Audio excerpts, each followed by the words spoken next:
Madame, Messieurs, bonsoir. Où est-ce qu'on en est avec la crise à l'UDPS, l'Union pour la démocratie et les progrès sociaux? Qui est actuellement le secrétaire général de ce parti? Est-ce Augustin Kabouya ou Deo Bizibou? Nous allons en parler dans cette émission. Nous allons revenir sur la tribune qui a été signée par 17 personnalités, dont Martin Fayoulou, Moïse Katumbi, Claude Aladre Loubaya, ainsi que d'autres politiciens, sur la dignité humaine, qui demande la dignité humaine auprès du pouvoir en place. Cette Kikouni, qu'est-ce qui en est au justement? Nous allons en parler aussi. Notre invité, il n'est plus à présenter. Il s'agit de M. Emmanuel Tshibambe. Bonsoir. Bonsoir, M. Ambroise.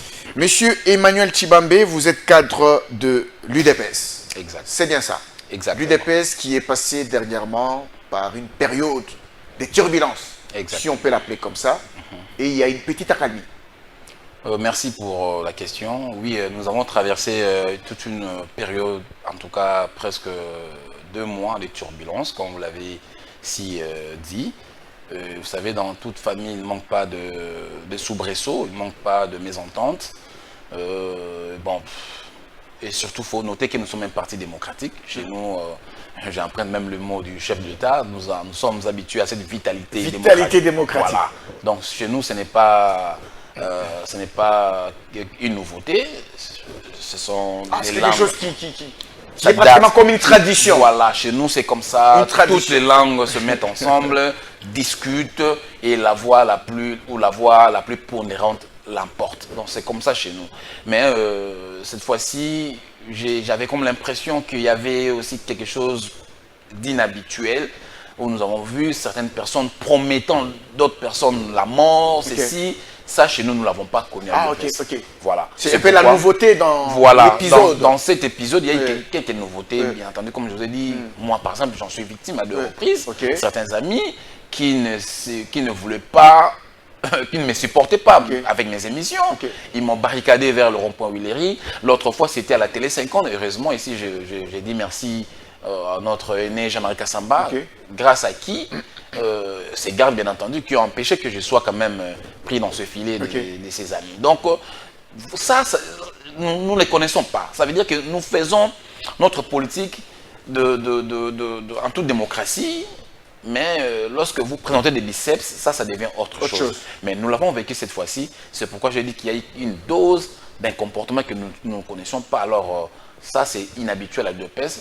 Cela laisse entendre qu'il y a eu quand même quelques mains noires qui ont profité de la situation pour attiser le fait, activer pour faire mal aux autres. Mais Dieu aidant, la vérité a fini toujours par triompher.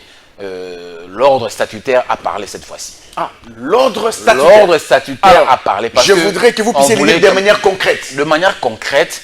C'est quoi l'ordre statutaire? L'ordre statutaire, ça veut dire les autorités légalement établies au sein du parti. Ce sont eux qui sont là jusqu'au jour d'aujourd'hui parce qu'ils ont failli à un coup d'État. Ils ont voulu, nos amis d'en face, je vous ai dit, cette fois-ci, nous avons vécu à une situation nouvelle que nous n'avions jamais connue. Ils sont allés même à la vitesse supérieure dans l'autre démonstration, voulant évincer les autorités légalement établies, mais Dieu aidant, l'ordre statutaire et la démocratie a tranché. L'ordre statutaire et la démocratie a tranché. L'ordre, chez nous, c'est l'ordre statutaire et la démocratie. Vous savez, l'UDPS, Tshisekedi, est le fruit d'Étienne Tshisekedi Wamulumba, le docteur d'heureuse mémoire. Il nous a appris la démocratie. Vous pouvez beau parler, c'est la démocratie qui va trancher. Raison pour laquelle nous référons toujours à la démocratie. Si aujourd'hui la démocratie tranche que Emmanuel Tshibambe, vous ne serez plus là, est-ce que vous pouvez marcher, vous pouvez faire face à 80 ou à 100 millions d'habitants? C'est impossible. Donc vous serez assujetti à cette décision. C'est pourquoi moi, je parle de moi, j'ai acquis cette expérience-là et je me dis, je suis toujours assujetti à la démocratie. Alors, vous avez parlé de l'ordre statutaire qui a triomphé. Moi, je voudrais qu'on cite des noms. Je voudrais qu'on cite des noms pour permettre à ceux qui nous suivent d'être fixés. Pourquoi citer les noms? Parce qu'il y avait Augustin Kabouya, dont la tête avait été mise à prix. Il y avait également Deo Bizibou qui avait été désigné par une autre partie. Augustin Kabouya, secrétaire général du parti, Deo Bizibou, qui était adjoint au stade actuel. Lorsqu'on dit l'ordre statutaire a triomphé, on cite qui étant secrétaire général de l'UDPS actuellement? Alors, quand je parle de l'ordre statutaire, ça veut dire ceci. Nous connaissons, nous, à l'UDPS, nous n'avons que 2 organes pour démettre un secrétaire général. Okay. 2. C'est le Congrès et le président du parti. Ah, il n'y a que ces 2 organes-là. Le Congrès et le président du parti. Que personne ne vous trompe. Pour démettre un secrétaire général. Je vous dis, moi je suis membre de la fameuse CDP qu'on est en train de vous faire ingurgiter. J'en suis membre. La Convention démocratique du parti. J'en suis membre, j'en connais. Il suffisait de lire notre statut à son article 30 et vous comprenez ce que c'est la CDP. Je reprends, il n'y a que le Congrès et le président du parti qui peuvent démettre un secrétaire général. Ce n'est pas un groupuscule de gens, ce n'est pas un groupe des nationaux minoritaires d'ailleurs, j'en parlerai. Minoritaires, oui, ils étaient minoritaires, j'en parlerai, je vais faire voir comment est-ce qu'ils étaient minoritaires. Nos textes ne disent pas que des secrétaires nationaux ou des secrétaires généraux adjoints. La CDP. Non, le texte ne dit pas ça. Le texte ne dit pas ça. Le texte ne dit pas ça. Il suffit de lire l'article 26 de nos statuts, l'article 14, l'article 16, 17 et l'article 30. Et vous comprenez tout simplement. Alors, moi, j'ai qualifié que nos amis avaient un problème de lecture et d'interprétation des textes, tout simplement. Ils n'avaient pas fait l'usage du contenu valable de nos statuts pour comprendre que la démarche qu'ils ont eu à emprunter était tellement illicite et que ça ne pouvait pas marcher. Et moi, je ne voyais pas le président Félix Tshisekedi, le fils aîné biologique, politique de Tshisekedi, pour suivre ce pas. Je ne voyais pas ça. Alors, je savais que cette démarche allait être claudiquant et que ça n'allait pas marcher. Et moi, j'étais là, je me disais, moi, je suis esclave du texte. Si le texte aujourd'hui me dit que ce n'est plus Kabouya, je vais m'assujettir. Okay. Mais le texte me disait que c'est Kabouya qui est là. Nous sommes allés au Congrès le 26 août 2023. Nous avons assorti, j'ai été congressiste, nous avons assorti 3 grandes résolutions. Je dis bien 3 grandes résolutions. Le Congrès qui a fait... Qui a fait de Kabouya secrétaire général. C'est à l'issue de ces congrès-là que Kabouya... Il était déjà secrétaire général avant le Congrès. Il était, oui. Mais les congrès pouvaient aussi décider, soit qu'il soit reconduit ou pas. Les congrès pouvaient aussi décider ces jours-là. Mais le Congrès a décidé, primo, d'abord de reconnaître, de hisser Félix Tshisekedi comme notre haute autorité de référence du parti. Deuxièmement, de porter sa candidature, Félix Tshisekedi bien entendu, comme notre candidat à la présidentielle. Et troisièmement, de renouveler, je place bien le verbe, oui, de renouveler le fonction du secrétaire général Augustin Kabouya et d'engager, et de lui donner le plein pouvoir d'engager le parti vis-à-vis de tierces. Oui, mais la question que je vous pose à ce moment-là, au congrès de 2023, vous avez dit tout à l'heure qu'il n'y a que le congrès et le président du parti qui peuvent démettre un secrétaire général. Oui. Mais au congrès de 2023, oui, après les congrès de 2023, qui est président du parti? Du parti, exactement, je vais répondre. Après les congrès de 2023, Félix Tshisekedi étant empêché, oui, Félix Tshisekedi étant empêché, il délègue son pouvoir. Il délègue son pouvoir. Et puis, il faut comprendre que... Mais il était empêché depuis 2019. J'explique. Ouais. En 2019, il était empêché. Il avait donné mandat spécial à Jama Kaboun. Ouais. Et c'est cette décision qui prend effet jusqu'au jour d'aujourd'hui. Ah, ok. Parce que les gens ignorent aussi. Chez nous, à l'UDPS, nous n'avons pas de secrétariat. Non. Chez nous, le secrétariat n'existait pas. Là aussi, il y a beaucoup de confusion. Ah bon? Ça n'existait pas. En tout cas, ça n'existe pas. Qu'est-ce qui existe? Si vous voyez un membre de l'UDPS qui vient sur la place publique, sur la toile, sur un plateau aussi prestigieux comme celui-ci, oui, dire le secrétariat général, vous comprenez directement que c'est un... Alors, qu'est-ce qu'il y a? Chez nous, c'est la présidence. Dans la présidence, il y a le président et le secrétaire général. Donc, le secrétaire général est membre de la présidence du parti. Ok. Ok, le secrétaire général est membre de la présidence du parti. Voilà. Et le secrétaire général adjoint chargé de ceci et cela? Ce sont les membres de la présidence du parti. Ah, ok. C'est ça, en fait. Il n'y a pas de secrétaire général. Maintenant, dans la présidence, il y a un membre qui est empêché. Qui est le président de la République, qui ne peut et qui donne mandat spécial à un secrétaire général d'assumer l'intérim. Jusqu'à la fin de son empêchement. Parce que Félix Tshisekedi est empêché jusqu'en 2028. Jusqu'à 2028. Qu'on le veuille ou pas, c'est ça la réalité. Ce serait un très long empêchement. Mais c'est momentané. C'est momentané. Ce n'est pas définitif. Félix Tshisekedi n'est pas mort. Il n'est pas déclaré personne à mobilité réduite. Il n'est pas déclaré personne vivant avec un handicap mental. Non. Ça veut dire après 10 ans, il reviendra tôt ou tard. Très bien. Alors, une question. Nous avons parlé tout à l'heure de Jean-Marc Abound. Oui. Qui a fait partir Jean-Marc Abound? Est-ce le Congrès ou le président? Parce que Jean-Marc Abound était lui-même président. Oui. Qui lui a fait partir? Jean-Marc Abound, après avoir encaissé plusieurs griefs au niveau du parti, et c'était constaté, et il y avait la commission de discipline qui a pris la décision, et on en a partagé dans tous les organes du parti. Oui. Ça veut dire la présidence du parti et le congrès. Ah, cette fois-là, la décision de la CDP était légitime. Cette fois-là, la décision de la CDP était légitime. Pourquoi je vais vous dire? Premièrement, parce que la CDP de l'époque aussi, de Jean-Marc Abound, avait un bureau complet. Contrairement à celle-ci. Ah, celle-ci a un bureau incomplet. Incomplet, je vais vous démontrer si on a assez du temps. La CDP de l'époque de Kaboun avait l'impérium de se réunir et puis de prendre certaines décisions. Bien entendu, avec tous les organes du parti. La présidence et consort. Parce que Kabou a aussi été, je vous ai dit, il était secrétaire général, membre de la présidence. Donc il a fait aussi également partie, il a assisté à ces décisions-là. Contrairement à ce qui s'est fait avec nos amis, dont moi j'ai qualifié les aventures mouvementées de Bob l'éponge et ses amis. Donc, les cas, les similitudes ne sont pas les mêmes. Or, actuellement, si je savais que cette question m'allait être posée, j'allais essayé dans mon téléphone, mais je peux me chercher après pour faire voir. Actuellement, si vous lisez l'article 30 de nos statuts, l'article 30 de nos statuts stipule que nous avons 9 composants, nous avons 9 structures qui composent la CDP. Je vous ai parlé que moi je suis membre de la CDP. Comment j'en suis membre? Parce que j'appartiens dans l'une de ces 9 structures. Ça veut dire que je suis mandataire du parti. Il y a des mandataires, des ministres, des députés, des sénateurs qui forment aussi un corps, qui est aussi une structure composant la CDP. Vous voyez.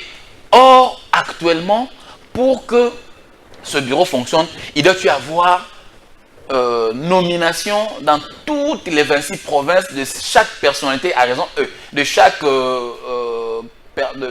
en fait, il doit y avoir nomination de 5 personnalités dans chacune des provinces. Nous avons 26 provinces. Si le secrétaire général, président AI du parti, nomme 5 personnalités dans chaque province, donc nous aurons un total de 130 personnes. Ça, c'est une de ces 9 structures dont je vous ai parlé. Mais si vous voyez ce qui s'est fait ici à Sainte-Anne, cher ami, alors, je n'ai même pas le temps d'en discuter. Alors, maintenant, donc, au stade actuel, les statuts l'ont emporté. Ce sont les autorités statutaires qui sont en place. Augustin Kabouya, secrétaire général et en même temps président AI du parti. Et les autres demeurent sur leur poste, comme les Déo Bizibou par exemple. Non. Écoutez, je ce n'est pas moi qui prends des décisions au niveau du parti. Je laisse la primaire au président AI du parti, l'honorable Augustin Kabouya, secrétaire général. Je laisse la primaire à lui. Mais moi, étant membre, je peux aussi émettre un point de vue. Allez-y. Ça veut dire, avant d'abord que j'en arrive là, j'aimerais expliciter un point que beaucoup ne savent pas. Parce que, trop c'en est trop, on a blousé les gens dans tous les sens. Ici, nous sommes là pour rétablir la vérité. Allez-y. Vous savez, tous ces membres-là, d'abord, je vous ai parlé ici qu'un groupe minoritaire. Pourquoi j'ai dit minoritaire? Vous verrez que parmi les secrétaires nationaux, il y a eu 34 qui sont allés de l'autre côté. Mais il faut me poser la question, vous avez combien de secrétaires généraux, secrétaires nationaux? Il y en a combien? Au total, la présidence du parti comprend 106 membres. 106 membres. Oui. Lorsque vous faites le calcul, 34 sur 106, ce n'est même pas le 1 tiers. Okay. Même pas le 1 tiers. Quoi qu'il n'y ait pas quoi qu'il n'y ait pas qu'est-ce que je disais, l'autorisation ou bien le pouvoir de mettre un secrétaire général en fonction. Mais ils ont été minoritaires. Sur le 106, non seulement ils n'ont pas le pouvoir, n'ont pas qualité de mettre un secrétaire général, mais ils sont également minoritaires. Minoritaires. Appelez-le ici face à moi, ils ne viendront pas. Ils ne viendront pas. Ils savent que Emmanuel est en train de déballer notre insuffisance sur la toile. Ils ne viendront pas. C'est ça. Moi, je n'invente pas la roue. Moi, je ne fais que lire le texte du parti. Ok, allez-y. Et deuxièmement, parmi ces frondeurs, vous verrez parmi eux des gens qui ont quitté l'UDPS il y a très longtemps. Ah bon? Je vous dis, les gens qui ont quitté UDPS Tshisekedi il y a très longtemps. Il y a des proches de Bruno Tshibala. Et pourtant, UDPS Bruno Tshibala existe jusqu'au jour d'aujourd'hui. Il y a parmi eux les gens qui sont allés avec Valentin Moubake. Parmi eux, laissez-moi. Vous serez même surpris quand je vais chuter, vous serez surpris. Laissez-moi. Parmi eux, il y a de ceux-là qui sont partis avec Valentin Moubake. Il y a de ceux qui étaient partis avec Belchika à Rigini. Ah bon? Oui, il y a de ceux qui étaient partis avec le feu Bruno Mavungu. Il y a aussi de ceux qui avaient suivi Jean-Marc Kapound. Pire encore, il y a de ceux-là qui se sont alliés avec Laurent Kunda. Kunda Batouari. Je regarde la caméra. Je suis de l'UDPS, monsieur. Je ne suis pas né hier ou avant-hier. Je vous parle des choses que je maîtrise. Et j'ai des preuves. Je vous dis. Alors, vous avez quitté l'UDPS comme ça. Et qui a organisé votre réintégration? Apparemment, on ne quitte pas l'UDPS. Non, vous pouvez quitter bonnement quand vous êtes venu. On ne quitte jamais l'UDPS. Non, non. D'après eux, on ne quitte jamais l'UDPS. Non, c'est pourquoi moi je les ai mis. C'est pourquoi moi je les ai mis en garde, disant que l'UDPS n'est pas un Capharnaüm. Non, vous pouvez quitter comme vous voulez et vous revenez. Non, non, non. Vous vous réunissez encore. Vous vous réunissez encore. Faites une déclaration. Non. Vous avez quitté. Quand vous retournez, vous avez trouvé des personnes nouvelles. Il faut qu'il y ait une procédure qui va organiser votre réintégration. C'est ça. Mais comment savoir que tel est de l'UDPS, tel n'est pas de l'UDPS? Non mais, écoutez, toutes ces figures, écoutez, nous chez nous, nous avons une politique qu'est-ce qu'on dit, les mots m'échappent. Nous avons une politique de pouvoir... de recycler, Pas seulement recycler, c'est quoi le mot, ça m'échappe. Donc, cette politique-là, je vais y arriver, cette politique-là détermine... Bon, voilà, nous avons une politique d'identification. Identification. On va vous identifier. Des membres. Oui, des membres. Ne vous en faites pas. Vous voyez le secrétaire général Kabouya, il ne dort pas chez lui. Il ne dort pas. Il suffisait seulement de le côté. Vous comprenez que ce monsieur a une, je ne sais pas, a une tête comme un automate. Il ne dort pas. Il reçoit des coups de fil partout, de par le monde. Des structures, des cellules, des sections, des fédérations qui appellent à tout moment. Nous procédons à l'identification de chaque membre. Nous vous en faites, même ceux qui sont au fin fond, il est identifié. Alors, lorsque vous êtes identifié en tant que tel, vous avez quitté, on vous souhaite bon vent. Mais si vous voulez retourner, on ne retourne pas comme ça. Comme dans une ruche, non. Où les abeilles peuvent faire des sorties, non. Il doit y avoir une procédure pour votre réintégration. Alors, ces amis-là qui ont quitté l'UDPS, sont allés chez Laurent Kunda, chez Jean-Marc Kapound et les autres, ils se sont ligués contre... Non, ça ne se passe pas comme ça, cher ami. Alors, répondez à la question. Déo Bizibou. C'est pourquoi le chef du parti, bien entendu, le président AI, avait pris la décision de pouvoir nommer à titre conservatoire certaines personnalités à d'autres postes. Par exemple, notre ami, mon aîné Simon, Adrien Kalinga, que j'aimais bien. Oui. Il s'est fait blouser comme ça. C'est quelqu'un que j'aimais bien. Il m'a prodigué des bons conseils. Malheureusement, les conseils qu'il m'a prodigués, lui-même n'a pas fait usage de ça. Il était porte-parole du parti. Il ne l'est plus. Il ne l'est plus. Il ne l'est plus. Depuis quand? Depuis, c'est ce que nous avons vécu avec ce mouvement qu'ils ont eu à faire. Après les calumets de la paix que l'on a filé.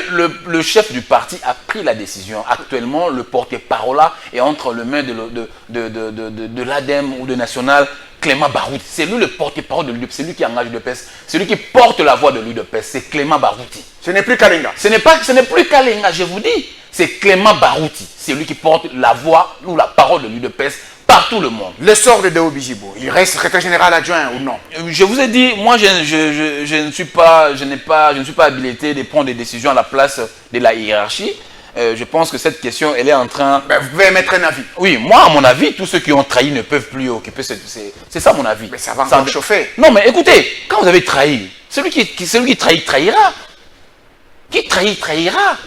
Lorsque vous avez trahi, lorsque vous allez faire la guerre avec Laurent Kunda, et vous avez acquis de l'expérience de la guerre de Laurent Kunda, vous voulez le transporter dans l'UDPS. Non. Alors, non. On a vu quand même cette image des deux personnes, Augustin Kabouya et Deo Bijibo, autour des Maman Marthe. Peut-on comprendre un peu le rôle qu'a joué Maman Marthe dans cette crise? Mais moi, je vous ai toujours dit... Le rôle, sa qualité aussi au parti. Je vous ai toujours dit que Maman Marthe Kassalu Tshisekedi, c'est notre autorité ordinale de l'UDPS. Parce que quand son mari créa l'UDPS, ils étaient qu'à deux. Il n'y avait pas une troisième personne. Quand son mari créa l'UDPS Tshisekedi, son mari n'avait que elle. Oui, mais avec un rôle statutaire. Mais écoutez, je vous dis, même si le rôle... Un rôle peut-être moral. Mais écoutez... Une influence morale peut-être. Bien entendu. C'est pourquoi je dis que c'est notre autorité ordinale. Je n'ai pas dit notre autorité statutaire, tout ça, mais je dis autorité ordinale. Donc, Maman Marthe, c'est notre autorité et elle a aussi droit, de par le combat de son mari. Aujourd'hui, nous jouissons tous de l'UDPS, du pouvoir de l'UDPS. C'est grâce à son mari que nous nous jouissons. Nous sommes en train de jouer aujourd'hui. C'est grâce au combat de son mari. Elle en a souffert. Hein. Elle a souffert à côté de son mari. Aujourd'hui, le combat les arrestations de son mari. Les arrestations, les relégations, tout conso. Elle a souffert à côté de son mari. Personne n'a souffert autant que Maman Marthe dans ce combat de l'UDPS. Personne! Que personne ne vous dise, moi j'ai fait ceci. Non, il n'a pas souffert comme Maman Marthe. Personne. C'est pourquoi nous lui devons maximum de respect. Quand c'est Maman Marthe qui parle, on se tait, on ne bouge pas, on ne discute pas, on l'exécute. Quand c'est Maman Marthe qui parle, c'est notre autorité ordinale. Quand Maman Marthe parle, on ne discute pas. Même quand c'est contre les statuts du parti. J'ai dit ceci. Je vous dis bien. Même quand c'est contraire. Je vous ai dit que l'initiateur de l'UDPS était esclave de texte. Ah, ok. Est-ce que vous êtes sûr que son épouse peut aller à l'encontre? Vous êtes sûr? Non. Non. Il a ingurgité cet esprit, même à sa femme. Il suffit aussi également d'approcher Maman Marthe, vous verrez vraiment qu'elle incarne l'esprit d'Étienne Tshisekedi Ouamouloumba. C'est vraiment Étienne Tshisekedi Ouamouloumba. Alors, que faites-vous maintenant du contenu des revendications des frondeurs, de ceux que vous appelez frondeurs? Que faites-vous de ce qu'ils ont reproché à Augustin Kabouya, par exemple? Vous oubliez ça, vous jetez dans la poubelle? On n'oublie pas, nous sommes en politique, nous sommes des humains. On n'oublie pas, nous sommes en train de récolter, nous avons récolté toutes ces revendications parce que nous sommes aussi en démocratie. La voix, les avis des uns et des autres, les opinions des uns et des autres aussi, il faut aussi les prendre en considération. Et nous allons tamiser, nous allons voir quelles sont les opinions ou les avis de ceux-là qui allaient quand même dans le sens de la vérité. Et nous avons tout un bureau politique, on va les recueillir, on va traiter et on va soumettre au chef.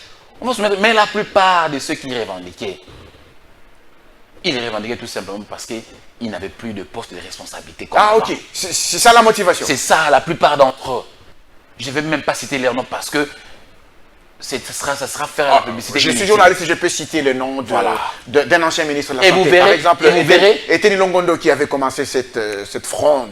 Étienne Longondo, un ancien ministre de la Santé qui a quitté. Vous estimez que c'est peut-être parce qu'il n'avait pas été... Il pensait être renommé au gouvernement et qu'il a créé la guerre. En tout cas, j'ai la prétention. J'ai la prétention parce que j'ai eu plusieurs fois à converser avec lui. Et j'ai même des audios téléphoniques chez moi, entre lui et moi.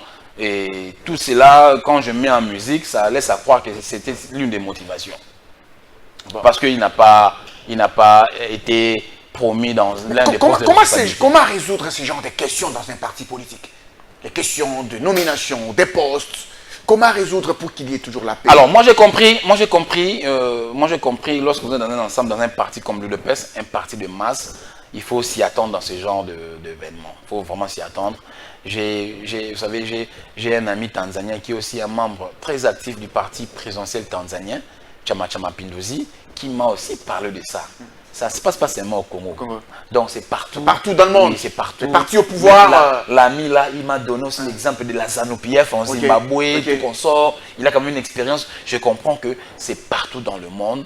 Mais si vous êtes un parti démocrate ou démocratique, vous allez seulement recueillir, vous saurez comment atténuer le feu, tout qu'on sort. Mais le plus important ici chez nous, le plus important, nous avons souffert pendant 37 ans de lutte.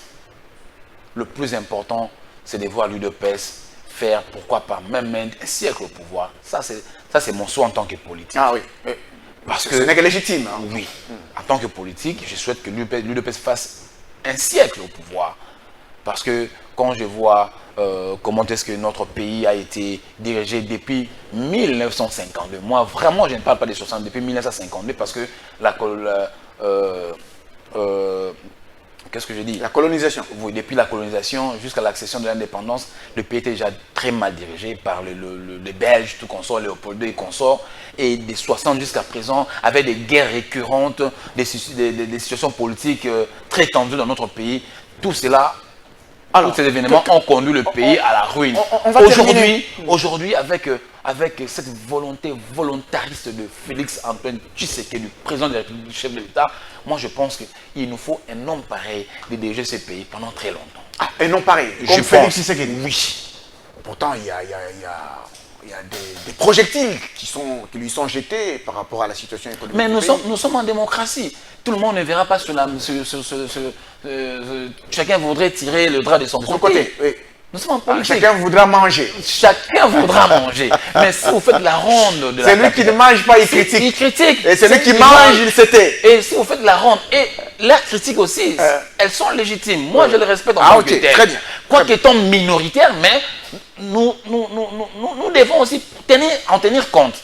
Mais quand vous faites la ronde de la République, vous verrez que la majorité de mes compatriotes aimeraient avoir Félix Tshisekedi comme chef d'État pendant très longtemps dans ce pays. Alors, on va terminer sur ce chapitre avec cette question-là toute dernière. Que répondez-vous à ceux qui pensent que Mama Marthe est intervenue, peut-être Félix Tshisekedi aussi dans l'ombre, ils sont intervenus parce qu'ils avaient déjà choisi leur camp, et leur camp c'est Augustin Kabouya? Non, c'est faux, archi faux. Moi, je m'inscris en faux. Est-ce que vous n'avez pas vu l'attitude de Félix Tshisekedi pendant toute cette période? Il a fait abstraction totale. Même votre confrère Christian Lusakwen en Belgique a tenté de le faire sortir de la bouche, mais il a fait abstraction. Félix Tshisekedi, c'est un démocrate. C'est Étienne Tshisekedi en miniature si vous ne le connaissez pas. Vous avez vu Étienne Tshisekedi? Paix à son âme. Félix Tshisekedi incarne exactement son père, Étienne Tshisekedi Lumumba. C'est un démocrate. Sachant qu'il est empêché, il ne peut pas s'immiscer dans les affaires du parti, il a dit que la démocratie tranche. Il a dit que la démocratie tranche, il ne peut pas émettre un point de vue. Et la démocratie a tranché. Mama Marthe, je vous ai dit, elle a tout simplement joué à la maestria, tout simplement. Il a demandé aux uns des autres de ne pas oublier les principes cardinaux de l'UDPS. De Obizibu, tu veux être secrétaire général. Si c'est dans la légalité, nous combattants, nous sommes d'accord. 2020. Allez, Augustin Kabouya, vous voulez rester. Si c'est la légalité, nous sommes d'accord. Mais que la légalité tranche. Et la légalité a tranché. Ah, c'est la légalité qui a tranché, tout simplement. Alors, pendant ce temps, 2028 est en train d'arriver. Oui. 2028, c'est déjà d'ici... C'est dans 4 ans. Dans 4 ans. Oui. Un peu plus moins. Comment vous allez vous y prendre? Y aura-t-il un dauphin pour Félix Tshisekedi? Y aura-t-il un changement des constitutions pour permettre à Félix Tshisekedi de se maintenir au pouvoir selon les rumeurs qui circulent? C'est quoi que vous visez si vous n'arrivez pas à changer la constitution et qu'il vous faudra présenter un dauphin? Non. Est-ce que vous ne trouvez pas que c'est compliqué? Non, d'abord, je m'aimerais donner de l'éclairage par rapport à cette situation de changement de constitution. Les gens travestissent peut-être le propos du chef de l'État. Pourquoi les gens veulent se focaliser, quand on parle du changement des constitutions, ça va toujours dans le sens d'élargir le mandat du chef de l'État. Oui, non, il y a d'autres. C'est la question qui fâche. Il y a d'autres articles aussi qui nécessitent d'être aussi modifiés. Révisés, oui. Révisés. Il n'y a pas que le mandat du chef de l'État. Moi, je l'ai toujours dit, c'est qu'un peuple a fait, ce peuple peut le défaire encore. La volonté populaire demeure la loi suprême. Que personne ne vous trompe. Cette constitution, nous, Congolais, qui l'avons adoptée en 2006, je crois, c'est 5-6. Le référendum de 2005. Le référendum de 2005. Et promulgué en 2006. Et promulgué en 2006. C'est nous, peuple congolais, qui avons droit aujourd'hui de dire soit oui, soit non. J'en suis pas là. Deuxièmement, pour que, étant un parti politique responsable, un grand parti politique, je vois mal que nous ne puissions pas présenter un dauphin après, s'il faut que le président Tshisekedi quitte le pouvoir. Je vois mal. Je vois mal, nous sommes un parti politique digne de son nom. Forcément, si aujourd'hui le Mais président... la crise vous ronge. La crise vous ronge. Non, je vous ai dit, la crise là, elle est mineure. Elle est tellement mineure. Nous avons su gérer cette crise. Raison pour laquelle aujourd'hui, vous avez vu que tout le monde a dû filmer du calumet. Et elle était mineure. Nous l'avons maîtrisée. Aujourd'hui, tout le monde a les yeux braqués sur 2028. Avant ça, nous sommes d'abord tous de ranger derrière les actions du chef de l'État. Nous avons des devoirs et l'obligation d'accompagner le chef de l'État dans ces 6 piliers qu'il nous a présentés lors de son discours d'investiture. Après l'avoir accompagné, nous devons aussi réfléchir, comme moi je le fais déjà, l'après 2028, parce que je suis un membre. Je suis un membre de l'UDPS, un membre actif de l'UDPS. Je me dis, mon parti, comment je dois aider mon parti à conserver le pouvoir le plus longtemps possible. Oui, mais 2028, avec ou changement de la Constitution, avec Félix Tshisekedi ou avec un dauphin, tout passe par l'amélioration des conditions de vie des Congolais. Exactement. Pourtant, actuellement, les signaux sont au rouge. Non, non, les signaux ne sont pas au rouge dans tous les secteurs. Nous devons aussi être vrais. Moi, j'étais dans le Bandundu, j'étais à Vanga, à Boulungu, Kikongotangu, je cite vraiment ces noms de tous ces villages. J'étais là, j'ai vu la gratuité de l'enseignement et de la maternité et les gens applaudissent le chef de l'État, Félix Tshisekedi, dans le Bandundu. Dans le Bandundu. Je viens de là il n'y a pas longtemps. J'étais à Vanga, j'ai fait mes études aussi à Vanga, je salue tous mes amis de Vanga. J'étais là pendant 3 ans. J'étais à Kikongotangu, j'étais à Boulungu, un peu plus partout. J'ai vu des gens applaudir le chef d'État par la décision, par les actions prises, la décision prise de pouvoir instaurer la gratuité de l'enseignement et de la maternité. Vous voyez, dans ce secteur-là, c'est un succès. Donc, les secteurs sont nombreux, mais il y a aussi, je ne suis pas naïf, je ne dis pas que tout marche dans tous les secteurs.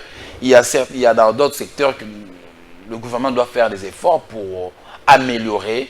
Et je pense que encore dans les 3 ou 4 ans qui nous restent, le gouvernement il y aura une magie. Il y aura pas une magie. Ça va s'opérer rapidement. Le président de la République a cette volonté. Et il a besoin d'avoir autour de lui les gens qui vont partager sa vision et sa volonté.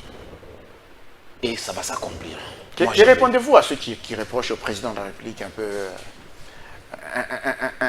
une sorte de laisser-aller.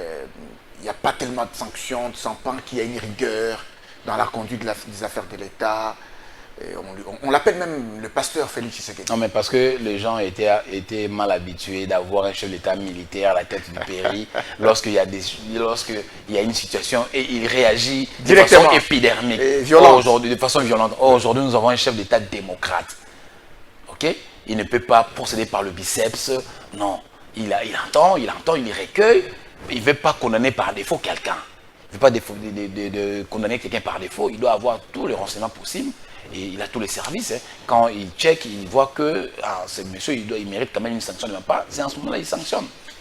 Vous avez vu, il y a certains ministres, il y a même une ministre qui a été sanctionnée au début même de l'exercice de son mandat. Au début, je crois, c'est Mme Stéphanie Mbombo, quelque chose comme ça. Ouais. Donc il a commis de fautes graves il a été sanctionné tout de suite. Donc, il y a aussi des moments où le chef aussi réagit. Un opposant au régime du nom de Seth Kikouni, ancien candidat à la présidentielle, candidat malheureux à la présidentielle 2023, a été arrêté. Enfin, les services de renseignement l'ont présenté au parquet. Dans les réseaux sociaux, on disait qu'il était mourant, il était disparu, on ne le voyait pas, et ainsi de suite. Du coup, 17 personnalités choisissent de rédiger, de signer une tribune dans laquelle ils demandent le respect à la dignité humaine.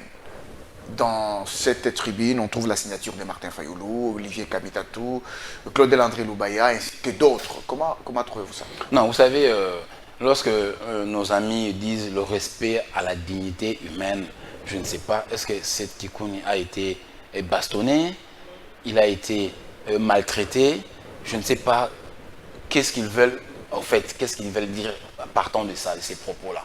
Moi, à ma connaissance, je sais que M. Seth Kikouni a été interpellé par le service de renseignement, qui ont fait leur travail, qui l'ont auditionné par rapport aux faits pour lesquels il était recherché. Et après avoir recueilli tous les éléments possibles, ils l'ont transféré à qui de droit? Non, il faut plutôt dire à nos amis, les 17 personnalités, il faut plutôt leur dire, ils cherchent demain à devenir président de la République. Ils doivent savoir que dans un État, il y a certains corps qu'on ne peut pas négliger, qu'on ne peut pas jeter en pâture, qu'on ne peut pas dénigrer. Entre autres, l'armée, la police et les services de renseignement. Lorsque dans un État, dans un pays, dans une nation, il n'y a pas d'armée, il n'y a pas de police, il n'y a pas de service de renseignement, ça devient une jungle. Oui, mais vous voulez insinuer quoi? J'insinue, ça va, j'insinue par rapport à l'arrestation de notre camarade Seth Kikouni. Notre camarade, d'abord, je compatis, il est dans un état d'arrestation. Moi, j'en ai connu. C'est pas évident. Moi, j'en ai connu plusieurs fois avec le régime passé. Je sais en ce moment comment ça se passe. Donc, d'ailleurs, la différence est qu'à l'époque où nous étions maltraités, actuellement, c'est différent. Le traitement est tellement différent. Notre ami, il a invectivé. Notre ami a jeté en pâture la dignité de l'État, de l'armée, de la police et des services de renseignement. Ça ne pardonne pas. Au nom de la politique. Au nom de la politique, ça ne pardonne pas. Vous êtes opposant, oui. Faites votre travail d'opposant. Mais vous ne pouvez pas jeter en pâture le service de renseignement, le service de sécurité qui vous protège.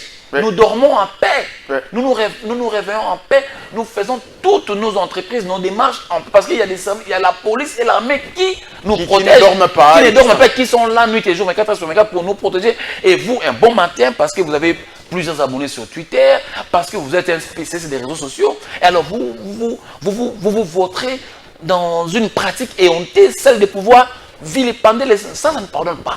Ça ne pardonne pas. Je demande à nos 17 personnalités, nos amis des 17 personnalités, de pouvoir rappeler à Seth Kikouni prochainement. Il faut attaquer Félix Tshisekedi comme politique. Okay. Oui, on est d'accord. Ça, on est d'accord. N'attaquez pas l'armée. N'attaquez pas l'armée. Ni la police non plus. Ni la police, ni les services de sécurité. Vous savez, moi, tel que vous me voyez, je suis au cadre de l'UDPS. Moi, quand la police m'interpelle, même dernièrement, avant-hier, il y a eu même les agents de la police circulation qui m'ont apostrophé, tout ça. Je me présente avec tout respect. Surtout lorsque je sais que je n'ai commis aucune infraction, je viens, j'entends. Nous sommes dans un état, actuellement nous sommes en guerre. Les services peuvent vous interpeller à tout moment. Ce n'est pas exclu. Ce n'est pas exclu. Donc nous demandons tout simplement un maximum de respect à la police, un maximum de respect à l'armée, un maximum de respect aux services de renseignement. Attaquer Félix Tshisekedi, attaquer Augustin Kabouya, attaquer Emmanuel Tshibambe. On est d'accord, mais abstenez-vous à ne pas troubler la quiétude de nos militaires, de nos policiers et des agents de renseignement. C'est ce que M. Seth Kikouni a fait tout simplement. Et il a été interpellé pour ça. Il a été entendu. Je crois qu'il est devant son juge naturel. Et dans les jours qui viennent, nous allons comprendre. Mais on met ça sur les dos de Félix Tshisekedi, on met ça sur les dos du pouvoir, les dos du régime. Mais écoutez, on l'appelle prisonnier politique. Non, ça c'est honteux. Donc aujourd'hui là, même moi, si je commets une infraction de droit commun, donc ça sera aussi un emprisonnement politique. Non, être politicien ne vous dédonne pas aux lois de la République. Ça ne vous exonère pas. Vous êtes politicien, oui. Vous êtes une autorité, oui. Mais sachez bien que la République a ses lois, a ses règles, d'où il faut respecter. Lorsque vous enfreignez à ces règles, à ces lois, vous êtes passible. Donc, vous ne devez pas vous donner des libertés pour dire n'importe quoi parce que vous êtes opposant. Ils ne peuvent pas se donner de la liberté de dire n'importe quoi parce qu'ils sont opposants. Non. Allant au point de jeter en pâture les services de sécurité et de renseignement. Ça ne passe pas. Alors, ça ne passe pas. Est-ce que vous estimez, parce que le temps qui nous a été imparti a fini, est-ce que vous estimez qu'il faille organiser un dialogue pouvoir-opposition pour avoir une cohésion nationale? Martin Fayoulou avait fait un appel dans ce sens. Bon, moi je vous ai dit, je suis démocrate. Moi, j'ai l'habitude d'écouter. Vous savez, moi-même, lorsqu'il y a quelqu'un qui me dit des bêtises, je prends le temps de l'écouter, moi. Ça, c'est ma nature. Même quelqu'un qui me dit des bêtises, je prends le temps de l'écouter. Parce que ça me permettra de comprendre que ce qu'il dit, ce sont des bêtises. Et que ce n'était pas de la réalité. Donc, ça veut dire, moi, j'entends tout le monde. Aujourd'hui, lorsque nos amis pensent qu'il doit y avoir dialogue ou dialoguer, parler autour de la cohésion nationale, si on constate aujourd'hui qu'on a un problème de la cohésion nationale et que ces dialogues-là pourraient, ça c'est mon avis à moi, c'est subjectif d'ailleurs, si ces dialogues-là pourraient remettre cette cohésion, pourquoi pas? Pourquoi pas? Je serais d'avis, mais seulement que ça ne soit pas les arbres à palabres que nous connaissons dans notre pays, la manière d'accéder à des postes de responsabilité. Avec un facilitateur. Non, non, non. Les évêques de la Sainte. Non. Pas dans ce format-là. Ils peuvent venir auprès du chef de l'État, Félix Tshisekedi, discutons-en. Félix Tshisekedi peut convoquer ça. Mais que ça ne soit pas autour de nos pères de la Sainte. Non, là ça devient autre chose. Dans ce sens-là, je trouve aucun inconvénient. Nous sommes arrivés à la fin de notre émission aujourd'hui, à moins qu'il y ait un mot de la fin, un appel à lancer. Oui, je voudrais ici féliciter quelqu'un, le président national AI du parti, de notre parti, l'honorable Augustin Kabouya. Pour ça, le féliciter. J'aimerais le féliciter. Pour avoir vaincu les autres. Non, pas pour avoir vaincu. Il n'a pas vaincu. Il n'a pas combattu, il n'a pas bataillé avec qui que ce soit, il n'a pas vaincu. Il n'a pas vaincu, il a combattu avec qui? Avec qui? Il a challengé avec qui? Alors, moi, je le félicite par sa grandeur, par sa maestria, cette grandeur d'esprit à pouvoir contenir. Vous savez, j'ai dans mon téléphone des foules, des milliers de foules, des millésimes de vidéos que des gens, les Philippines, que des gens lançaient contre lui. Je vous dis, si c'était moi, j'allais craquer. Il n'a pas craqué. D'ailleurs, il nous a demandé, je ne veux pas que vous entriez dans ce jeu-là.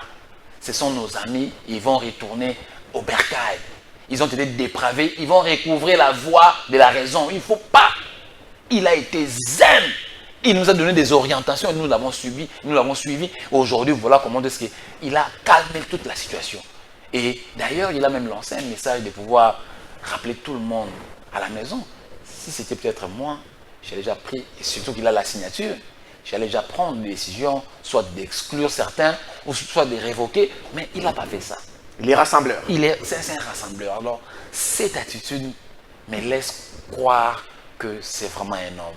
C'est quelqu'un qui sait gérer la masse. C'est vraiment un politicien. Il sait gérer les gens, des tensions, des gauches à droite. Vraiment, je salue cette attitude et je souhaite que le bon Dieu le protège. Merci, monsieur. C'est vraiment l'œil de notre autorité de référence Félix-Antoine Tshisekedi Tshilombo. Je l'ai compris.